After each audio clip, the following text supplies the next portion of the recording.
handful of players from south of the border, ship them up north of the border, mix in Midwesterners and a couple of Californians, and you've got the best baseball team in North or Central America so far this season, the Toronto Blue Jays, whose George Bell, unhappy about being hit by a pitch today, charged Boston pitcher Bruce Kison and set off a small war with the Red Sox.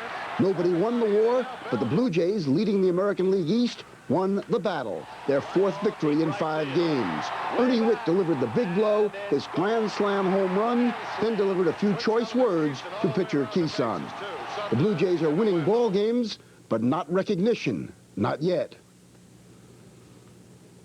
His ERA goes down. The Toronto Blue Jays, with the best record in baseball, were in New York a week ago, making life difficult for Billy Martin and for the Yankee broadcasters. How about that, Spence? How about that, indeed? There you see the line score. The Yankees with 8 hits to the Brewers 5, to the Blue Jays 5. The Blue Jays may be the best team in baseball right now, but they are not the most recognizable. Most of their faces do not ring a bell, nor do their names. In fact, some of the Blue Jays may not know the names of all of the Blue Jays. Well, I didn't when I got to spring training, that's for sure. It took me a while in spring training to get to know them and to recognize them and to know their names.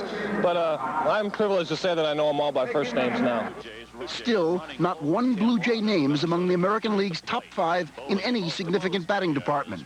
Who are these obscure Blue Jays? Relief pitcher Bill Caudle offers a birdwatcher's guide. Lloyd Mosby in center field can run down anything in any ballpark. I think he could probably run from the tee on my drive and catch it before it hits the fairway. He's just unbelievable. And shortstop Tony Fernandez? He's got great range to left and right, makes the unbelievable play look easy. And second baseman Damoso Garcia? Just unbelievable. He's when he's hot, you can't get him out. He can make an ugly pitch look great with a double. He's just unbelievable. Unbelievably, Garcia and Fernandez are 2 of 3 Dominicans in the starting lineup of 4 on the roster.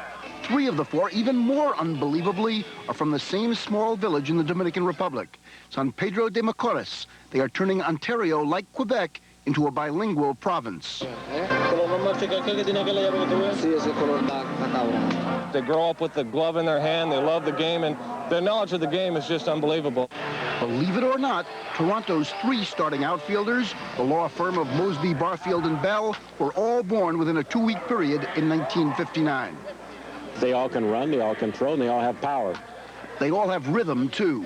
Lloyd Mosby is the youngest of the 3 by days. Yeah, those old guys, I mean, they've been around a long time. Yeah, they helped me out. Once, hockey ruled Toronto, but in recent years, the mediocrity of the Maple Leafs has helped turn people into baseball fans. And the skills of the Blue Jays, exceptional fielding, dependable relief pitching, and timely hitting, have made Canadians, even the ones who wear Red Sox hats, hopeful that for the first time, a World Series may be played north of the U.S. border, where, because of tax laws, not one of the Blue Jays lives. Again, it's a beautiful country, but living there, we got to wait and see. If Toronto becomes the home of the 1985 World Series, everyone may get to know the Blue Jays' names as well as one of their broadcasters does. I know all their names, Lloyd and Jesse and Willie.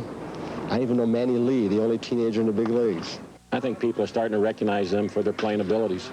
I think before this year's over with, everybody in America and North America is going to be able to hear these guys. Even some of us are getting recognized here in New York, so you know something's happening. They may even be recognized in New York someday as the Blue Jays. The Brewers leave 1. We go to the bottom of the 10th. We're tied at 1-1. The Blue Jays hope to be properly recognized in mid-October. In the other major league, while the Chicago Cubs continued to swoon, losing their 12th straight, this one 7-0 to St. Louis, the Montreal Expos beat the New York Mets and remained half a game behind St. Louis, raising hopes of an all-Canada World Series.